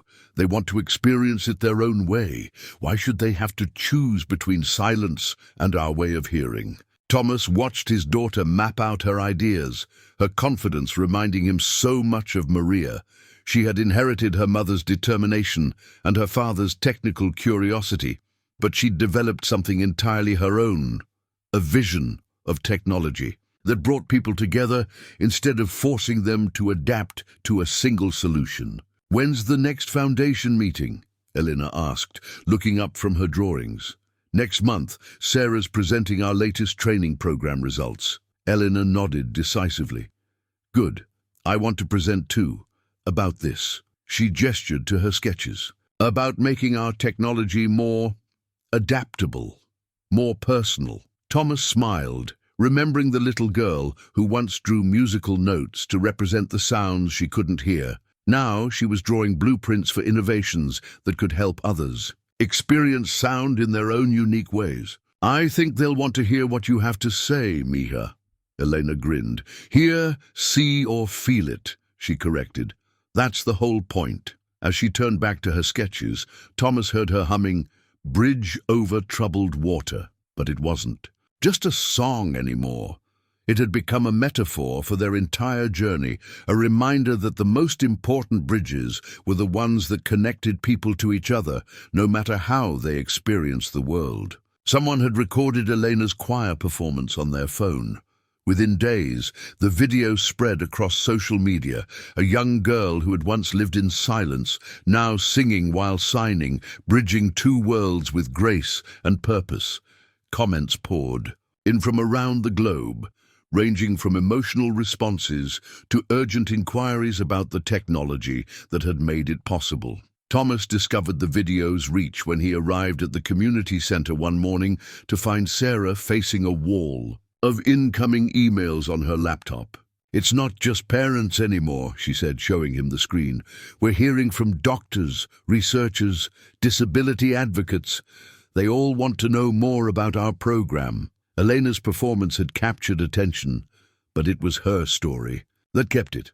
A local news station arranged an interview, letting her demonstrate both the technical aspects of the device and her vision for its future. She brought her notebooks, both the old one filled with musical note drawings and her new technical sketches. "It's not just about hearing," she explained to the reporter, her voice clear and confident. "It's about connecting with the world in whatever way works best for you." She demonstrated her latest idea, a prototype that could translate sound into visual patterns for those who preferred to experience audio information visually. The reporter, touched by Elena's passion, asked about her journey from silence to speech. "My papa taught me that impossible things become possible when people work together," Elena replied, glancing at Thomas off-camera. "Now I want to help make more impossible things possible for others." The story aired locally, then got picked up by national networks. Suddenly, their small community centre was fielding calls from across the country. Parents of deaf children wanted to know how to join their program. Engineers offered to volunteer their expertise. Companies inquired about partnerships. "We need to think carefully about this," Sarah cautioned during an emergency team meeting. "Growing too fast could compromise what makes our program special, the personal touch, the community involvement. But we can't ignore all these families who need help," Rosa argued, sorting through another stack of letters. Many contained photos of children, their stories echoing Elena's early years. Elena, who had been quietly sketching in her notebook, looked up. "What if we taught other communities to do what we do, like franchising, but for helping people?" The adults turned to her, intrigued. Elena flipped her notebook around, showing a diagram she'd drawn. It outlined a network of community centres, each following their model, but adapted to local needs and resources. "We could train teams in different cities," she continued, warming to her idea. "Share our designs, our teaching methods, everything we've learned, but let each community make it their own." Thomas studied his daughter's sketch, recognizing the elegant simplicity of her solution. It reminded him of the way she'd approached singing, not just replicating sounds, but making them her own, adding sign language to create something uniquely inclusive. The foundation representatives were equally impressed when Elena presented her expansion plan. They'd called an emergency meeting to discuss the viral video and subsequent media attention, but Elena's presentation quickly became the focus. "What your daughter is proposing," the lead representative said to Thomas, "is exactly the kind of scalable innovation we've been looking for. Technology that adapts to people, not the other way around." The next few weeks were a whirlwind of activity. Sarah coordinated with universities in other cities, setting up training programs for local engineers and technicians. Rosa organized parent groups, creating support networks that could help new families navigate the process. Miguel reached out to factories and technical schools, establishing pipelines for components and skilled workers. Through it all, Elena continued her role as the program's heart and voice. She spoke to parent groups via video chat, sharing her experiences and answering questions. She worked with the technical teams, showing how her own journey had informed the device's development. Most importantly, she kept drawing in her notebook, generating new ideas for making their technology more accessible and adaptable. The viral video had sparked something else too, interest from other young people who wanted to follow Elena's example. Children who had received devices began asking how they could help design and build them. Teenagers with different disabilities reached out, wondering if similar technology could help them. "We should start a youth engineering program," Elena suggested one evening at their workbench, "teaching kids how to solve problems in their own communities." Thomas watched his daughter sketch out yet another program expansion. "You're not thinking small, Mija." Elena smiled, touching the device behind her ear. "You didn't think small when you decided to build this. You thought about what was needed, not what was easy." She had a point. What had started as one father's desperate attempt to help his daughter had grown into something far bigger. Not because they'd planned it that way, but because they'd remained focused on what mattered, helping people connect with the world and each other. The video's view count continued to climb, but the real viral spread was happening in communities across the country. Local groups were forming, inspired by their model of accessible innovation. Parents were learning to maintain and adjust devices for their children. Young people were getting involved in technical education with a clear purpose. "You've started a movement," Sarah told Thomas one afternoon, showing him photos from a newly opened center in another state. But the beautiful thing is, it's not about us anymore. Each community is making it their own. Thomas thought about Elena's choir performance, how she had taken a song and made it accessible to everyone in that auditorium, hearing and deaf alike. Their program was doing the same thing on a larger scale, helping people access technology in ways that worked for them. Elena's voice carried from the testing room, where she was helping Amy practice a song for her own upcoming school performance. The two girls switched effortlessly between speech and sign language, creating their own unique way of communicating. "Papa," Elena called, "come listen to what Amy's working on." Thomas smiled, heading toward his daughter's voice. The video might have gone viral, but the real story was still happening here, one connection at a time, as people found new ways to bridge the silences between them. The letter arrived on expensive legal stationery marked urgent in bold red letters. Thomas found it waiting on his desk at the community center, alongside the morning stack of training manuals and component requisition forms. As he read, his hands began to shake. Cease and desist, patent infringement, proprietary technology. The legal language was dense, but the message was clear. Meditech, one of the largest hearing aid manufacturers in the world, claimed that their device's adaptive processing system violated several of their existing patents. Zara's face went pale when he showed her the letter. "This is serious, Thomas. They're not just threatening us, they're demanding we shut down all our community centers and turn over our technical documentation." "Can they do that?" Elena asked from the doorway. She'd come to help with afternoon training sessions and had overheard their conversation. "Can they stop us from helping people?" Thomas wished he could shield her from this, but Elena had become too integral to their program to be protected from its challenges. "We'll figure something out, Mija. We always do." But this was different from the technical problems they'd solved together at their workbench. Meditech had armies of lawyers and millions in resources. Their community program, despite its recent growth, operated on a shoestring budget, with all funds going directly to helping families. The news spread quickly through their network. By afternoon, their small conference room was packed with concerned supporters. Miguel brought a lawyer friend who specialized in patent law. Rosa arrived with several parents whose children had received devices. Even old Joe from the pawn shop showed up, still holding the receipt for Thomas's wedding ring. "These patents they're citing," Miguel's lawyer friend said, examining the letter, "they're broad industry standards. If they enforced them this strictly, half the hearing aid companies in the world would be in violation." "Then why are they targeting us?" Sarah asked, though they all knew the answer. Their program's success, especially after Elena's viral video, threatened Meditech's premium pricing model. Every device they provided at cost was potentially thousands in lost profit for the corporate giant. Elena sat at the back of the room, unusually quiet, sketching in her notebook. Finally, she stood up and made her way to the front. "Can I show everyone something?" Thomas nodded, recognizing the determined look in her eyes. Maria's look, the one that had always preceded her best ideas. Elena held up her notebook. On one page was her original drawing of musical notes, from the days when she could only imagine sound. On the facing page was a technical diagram of their device's signal processing system. "Our technology isn't like theirs," she said, her voice clear and steady. "Papa didn't copy anyone's design.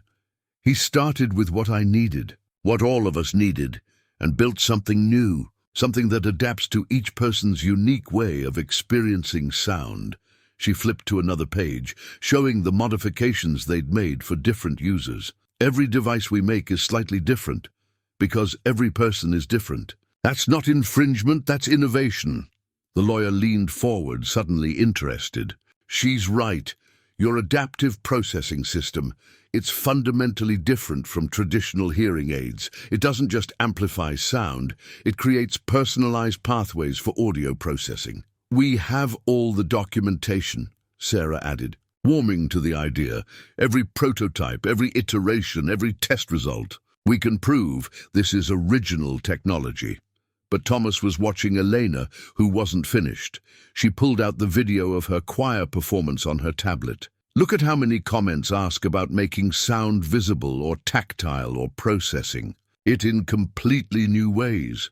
We're not just making hearing aids, we're creating ways for people to connect with sound however works best for them. The room fell silent as everyone processed this perspective. Their program had evolved beyond simply helping deaf children hear. It had become a platform for personalized sensory accessibility. The foundation might help, Sarah suggested. They've dealt with patent challenges before, and they understand the importance of accessible innovation. And the deaf community will support us, Rosa added. We've helped too many families for them to stay silent. Thomas looked at his daughter, still standing at the front of the room with her notebook and tablet. She'd grown so much from the little girl who drew musical notes in silence. Now she was helping articulate their programs. Vision in ways he never could have imagined. The next few weeks were tense. Meditech's lawyers sent more letters, each more threatening than the last, but their community rallied. Local news stations picked up the story, framing it as a battle between corporate profits and accessible healthcare. Other technology companies, smaller ones with more ethical approaches, reached out to offer support.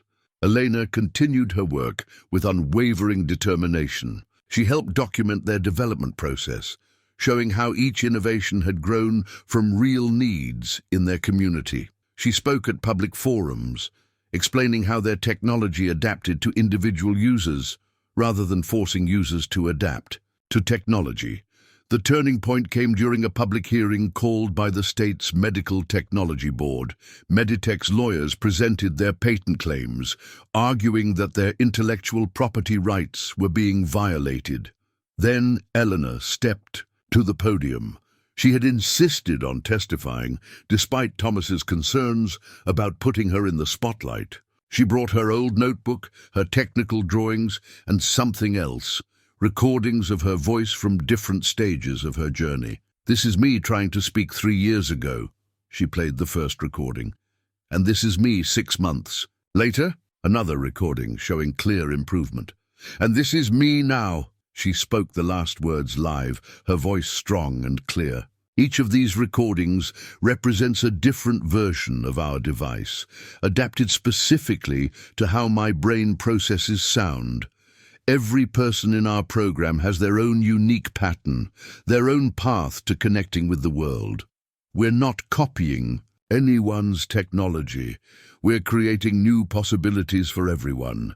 She held up her notebook, showing the progression from simple drawings to technical diagrams. My papa taught me that the most important innovations come from love, from really understanding what people need. That's what makes our technology different. That's what makes it important. The hearing room erupted in applause. Even some of Meditech's representatives looked moved. In the end, the board ruled that their adaptive processing system was indeed a novel technology, distinct from existing patents. But Elena wasn't finished. After the ruling, she approached Meditech's team with an unexpected proposal. Instead of fighting us, she suggested, why not work with us?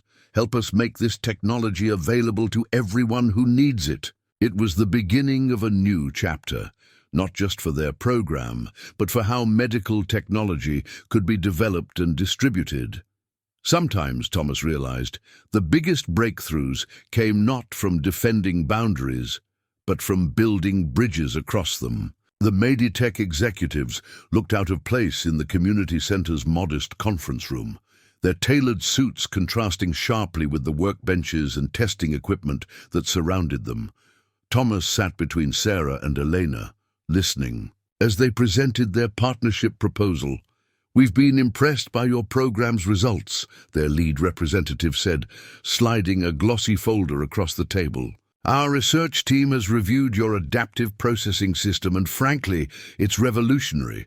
With our resources and your innovation, we could help millions." The numbers in their proposal were staggering. Full production support, international aid, distribution networks, marketing budgets that could spread their technology worldwide. But it was the smaller details that caught Thomas's attention, the careful language about premium models and market segmentation. Elena, who had insisted on being part of these discussions, was taking notes in her ever-present notebook. She raised her hand, interrupting the presentation. What about families who can't afford the premium versions? How will they access the technology? The executives exchanged glances. We understand affordability is important to you, one began carefully. We're proposing a tiered system with basic models available at reduced costs. Basic models? Elena's voice was polite, but firm. The whole point of our technology is that it adapts to each person's specific needs. There's no such thing as a basic model. Every device is unique to the person using it. Thomas felt a surge of pride. His daughter had cut straight to the heart of the issue. Their technology wasn't just another product to be marketed at different price points. It was a means of connection, of breaking down barriers between people and the world around them. Sarah spoke up, her academic background lending weight to her words. Perhaps we could discuss a different approach. Instead of traditional market segmentation, what if we focused on making the full technology accessible to everyone, with support from both private and public sectors? The Meditech team looked skeptical, but something had shifted in the room. They were no longer dictating terms. They were entering into a real dialogue about how to make this technology truly accessible. Over the next few hours, a new kind of partnership began to take shape. Elena contributed ideas about youth involvement and community training programs. Sarah outlined research opportunities that could benefit both academic and corporate interests. Thomas shared their experiences with local manufacturing and maintenance networks. What you've built here, one of the executives admitted, looking around at the busy community center, it's more than just a production facility. It's a whole ecosystem of support and innovation. That's what makes it work, Elena explained, showing them her latest designs for customizable sensory interfaces. Everyone contributes, everyone benefits. The technology keeps improving because we listen to what people actually need. The final proposal looked very different from Meditech's original offer. Instead of absorbing their program into their corporate structure, Meditech would provide manufacturing support and distribution infrastructure while letting local centers maintain their autonomy. The technology would remain open for continuous community-driven innovation. Most importantly, they agreed to a sliding-scale payment system that ensured no family would be denied access due to financial constraints. Any profits would be reinvested in research and program expansion. It's unprecedented, Sarah said, as they reviewed the terms. A true partnership between corporate resources and community innovation. But Thomas was watching Elena, who sat, quietly studying the final documents. What do you think, Mija? Is this the right path? She looked up, her expression thoughtful. Remember when you first started building my device? You didn't know if it would work, but you knew you had to. Try. Sometimes the biggest risk is not taking one at all. Thomas smiled, hearing Maria's wisdom in his daughter's words. They had come so far from those early days at his kitchen workbench. What had started as one father's desperate attempt to help. His child had grown into something that could help families around the world. The signing ceremony was held at the community center at Elena's insistence. This is where the real work happens, she told the Meditech executives, where ideas become solutions. As cameras flashed and reporters took notes, Thomas watched the families who had gathered to witness the event. Amy, now confidently speaking and signing, stood with her mother. The Johnson twins demonstrated their devices to curious executives. Parents who had once come seeking help were now training others to maintain and adjust their children's devices. Elena had prepared a speech, but in typical fashion, she went off script to share a story instead. She held up her old notebook, showing her earliest drawings of musical notes. When I couldn't hear, I drew what I imagined sound looked like, she said. Now we're helping others experience sound in whatever way works best for them. This partnership isn't just about making devices, it's about making connections. She turned to the Meditech team. You're not just investing in technology, you're investing in communities, in families, in dreams that seem impossible until we work together to make them real. After the ceremony, as the crowd mingled and celebrated, Thomas found Elena at their workbench, already sketching new ideas. "Planning your next impossible dream?" he asked. She smiled, showing him her drawing. A network of interconnected communities, each contributing their own innovations to a growing ecosystem of accessible technology. "Nothing's impossible, Papa. You taught me that." Thomas looked around at what they had built together, not just the device that had given Elena her voice, but the community that had grown around it. Every person in the room had contributed something: knowledge, resources, support, or simply the courage to believe in impossible dreams. The partnership with Meditech wasn't an ending, he realized. It was another beginning, another bridge to build. And this time, they had even more. And to help with the building. 6 months after the Meditech partnership, Thomas stood in the doorway of their new innovation center, a renovated warehouse that housed not just their hearing device program, but a growing collection of community-driven technology initiatives. The old community center had become too small for what they were building. Elena's youth engineering program occupied one wing, where kids of all abilities worked together to develop new ways of experiencing the world. Today, they were testing a device that translated visual patterns into tactile sensations for children with visual impairments, an innovation inspired by Elena's original musical note drawings. "Papa, come see this," Elena called from her workstation. Now 11, she split her time between school, choir, and leading development teams at the center. She was demonstrating their latest prototype to a group of visiting medical students. "The adaptive processing isn't just for hearing anymore," she explained, showing them a complex diagram that bore little resemblance to Thomas's original sketches. "We're using similar principles to help people process all kinds of sensory information in ways that work best for them." The medical students leaned in, fascinated. One of them, a young woman who used a wheelchair, was particularly interested. "Could this technology be adapted for motor control signals?" she asked. "For people with mobility challenges." Elena's eyes lit up, the same look Thomas remembered from when she first heard music. "Actually," she said, pulling out her notebook, "we're already working on something like that. Want to see?"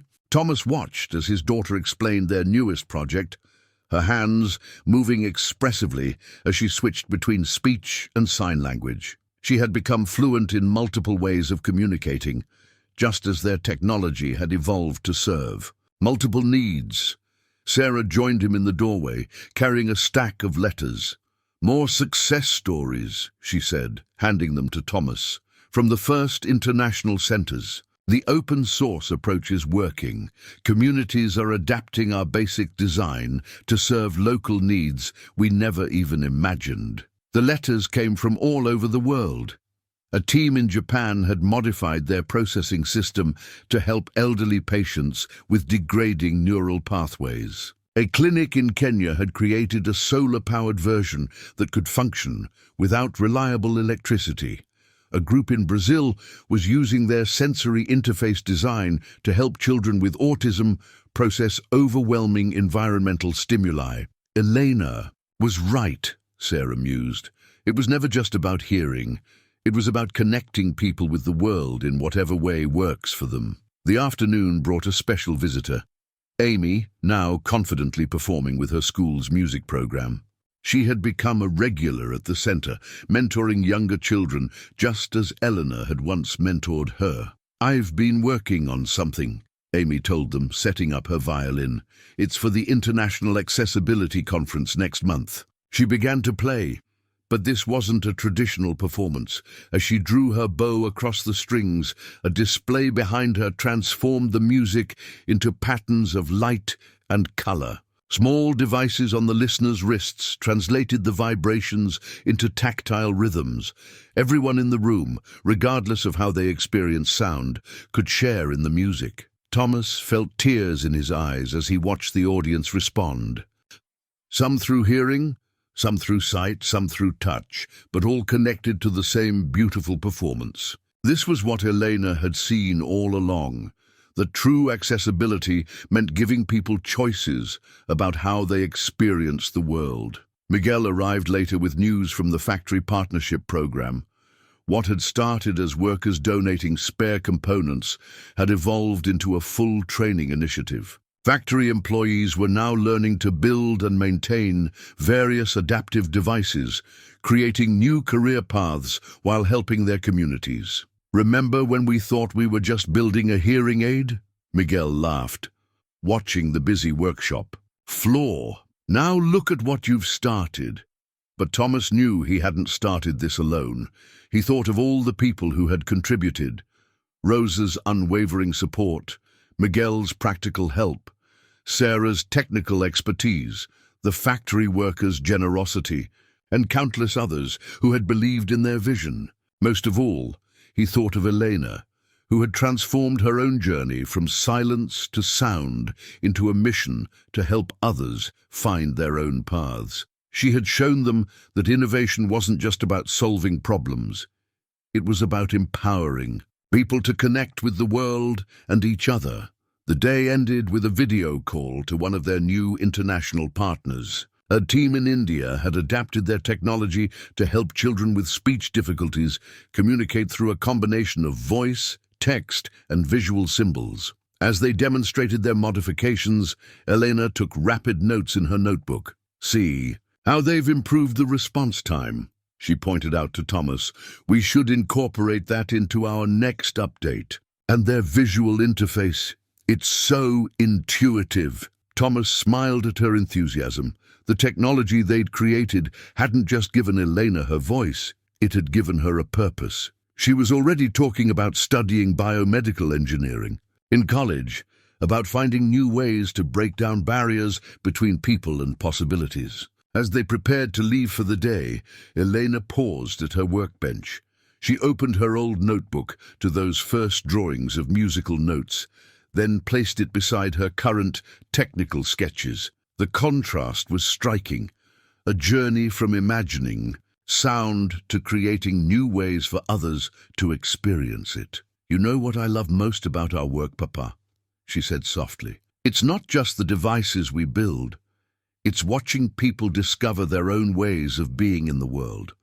Like how Amy uses music to create experiences everyone can share, or how the team in India is helping kids find their voices." Thomas hugged his daughter, marveling at her wisdom. "Your mother would be so proud of you, Mija, of who you've become, of what you're helping build." Elena smiled, touching the device behind her ear, the original prototype that had started everything. She'd be proud of all of us, of how we learned that the biggest innovations happen when we work together, when we listen to what people really need. Outside, the sun was setting on another busy day at the center.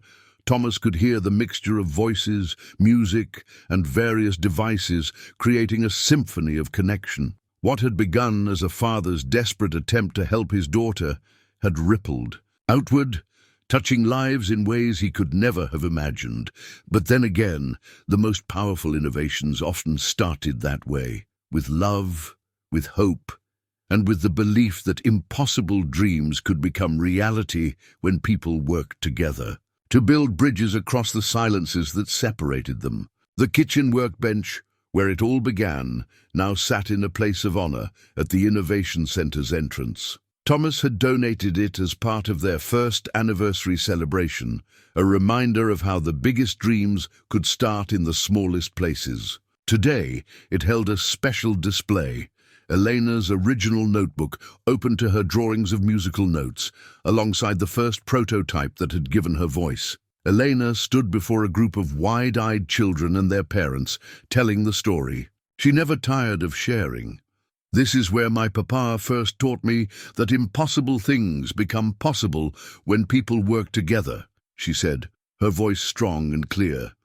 Now it's your turn to help us discover what's possible. At 12, she had grown into a poised young leader, equally comfortable explaining complex technology to engineers or helping nervous children adjust to their first devices. The International Accessibility Conference had asked her to be their youth keynote speaker, recognizing how she bridged the worlds of innovation and personal experience. Thomas watched from the back of the room as Elena led the families on a tour of the center. She had insisted on maintaining the personal touch, even as their program expanded globally. Every new family still got individual attention. Every device was still customized to its users' specific needs. "Remember when she could only communicate through drawings?" Rosa whispered, standing beside him. "Now look at her. She's helping build the future." The tour moved through the various workshops where different teams developed new applications for their adaptive technology. The motor control lab was testing prosthetics that could provide sensory feedback.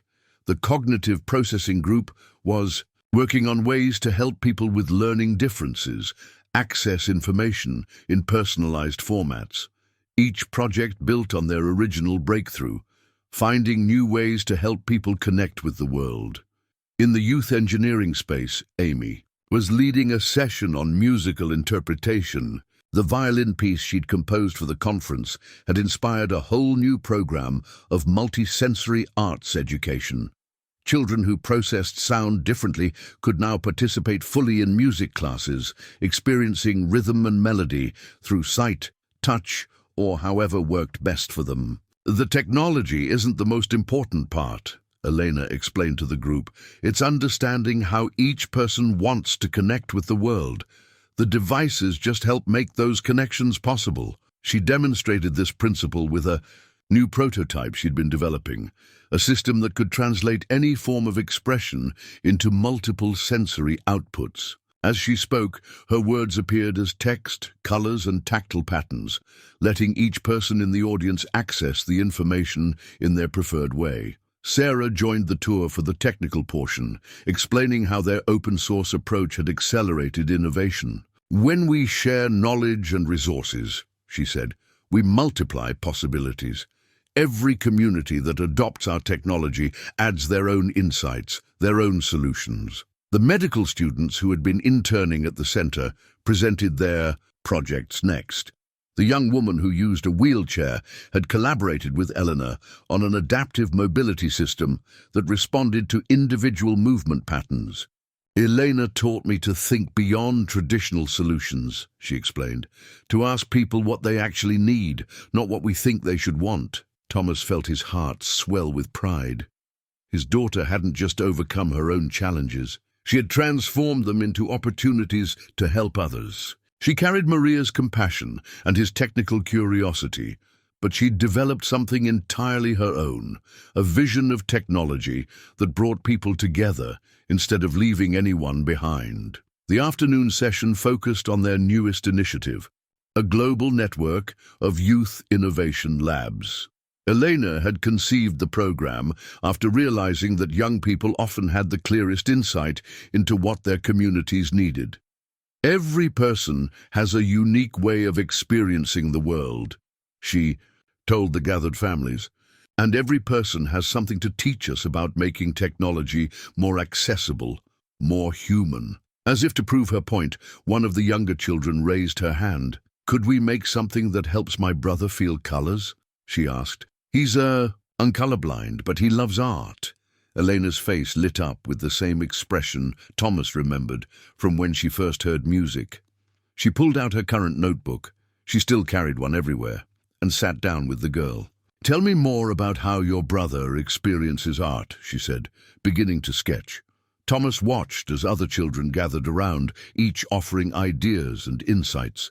This was what Elena had helped them understand, that the best innovations came from listening to people's stories, from understanding their dreams and challenges. Later, as they were cleaning up after the tour, Elena found Thomas at the old workbench. She ran her fingers along its scarred surface, touching the marks left by years of late-night soldering and desperate attempts. "Sometimes I try to imagine "You sitting here?" she said softly. "Working all those nights to help me here. Did you ever think it would lead to all this?" Thomas shook his head. "I just wanted to help my little girl. But you're the one who showed us how to help everyone. Miguel, you saw possibilities I never imagined." Elena pulled out her mother's photo from the workbench display. Maria's smile seemed to glow with pride. "Mama would love seeing all the bridges we're building," she said. "Not just between silence and sound, but between all the different ways people experience life." Thomas hugged his daughter, remembering the little girl who had drawn musical notes to represent the sounds she couldn't hear. Now she was drawing blueprints for technology that would help countless others connect with the world in their own unique ways. "We should keep the workbench here," Elena said, carefully returning Maria's photo to its place, "to remind everyone that big changes can start with small steps, that impossible dreams become possible when we work together." As they prepared to leave for the day, a familiar sound filled the center. Amy practicing her violin piece, its notes transformed into light and vibration and color by Elena's new translation system. Each person in the building experienced the music differently, but they were all connected by it, all part of the same beautiful moment. Thomas watched his daughter close her eyes and smile, taking in the music through both her device and the visual display she had helped create. She was living proof that limitations could become possibilities, that silence could become symphony, that one person's journey could help light the way for others. On the evening before the international conference, Thomas found Elena in their home workshop, a space they'd kept even after the Innovation Center opened. She sat at a small workbench, a replica of the original he'd built when she was small, carefully adjusting a device for a young girl they'd met that week. "Just like old times," he said softly, watching her skilled hands work with the circuitry. Elena looked up and smiled. "I was thinking about something Amy said today, about how music isn't just what we hear, it's what we feel, what we see, what we share with each other." She held up the device she was modifying. "Every person we help finds their own way of connecting with the world. We just build the bridges." Tomorrow, Elena would present their story to delegates from around the world. Medical innovators, technology. Companies and community organizations would gather to learn about the model they'd created. Not just the adaptive devices, but the entire ecosystem of accessibility and support. But tonight, in this quiet moment, father and daughter sat together at their workbench, just as they had so many years ago. Elena pulled out her old notebook, its pages worn with use. She'd filled dozens more since then, each one documenting their journey from impossible dream to global reality. "Remember when I used to draw musical notes, trying to imagine what they sounded like?" She traced the faded drawings with her finger. "Now we're helping people experience music in ways I never even dreamed of." Thomas thought of all the bridges they'd built together, between silence and sound, between technology and humanity, between what was and what could be. Each innovation had started with a simple question: how can we help people connect? "You know what makes me proudest, Mija?" he said, watching his daughter make final adjustments to the device. "Not the technology we've created, but the community you've helped build. You showed us that everyone has something to contribute, that everyone deserves to be heard, in whatever way they communicate." Elena carefully closed her notebook and placed it beside the device. "That's your legacy, Papa. You taught me that. Love builds bridges. I'm just helping others cross them." Outside their window, the city lights twinkled like the visual music displays Elena had helped design. Somewhere out there, thousands of people were experiencing the world in new ways, because a father had dared to dream impossible dreams for his daughter. But the real legacy wasn't in the devices they built or the innovations they sparked. It was in the connections they'd forged, the barriers they'd broken, the possibilities they'd opened for others. It was in every child who found their voice, every family who discovered new ways to communicate, every community that came together to build bridges of their own. Elena stood and hugged her father tight. No words were needed. They both knew that this moment, like all the precious moments they'd shared, was its own kind of music.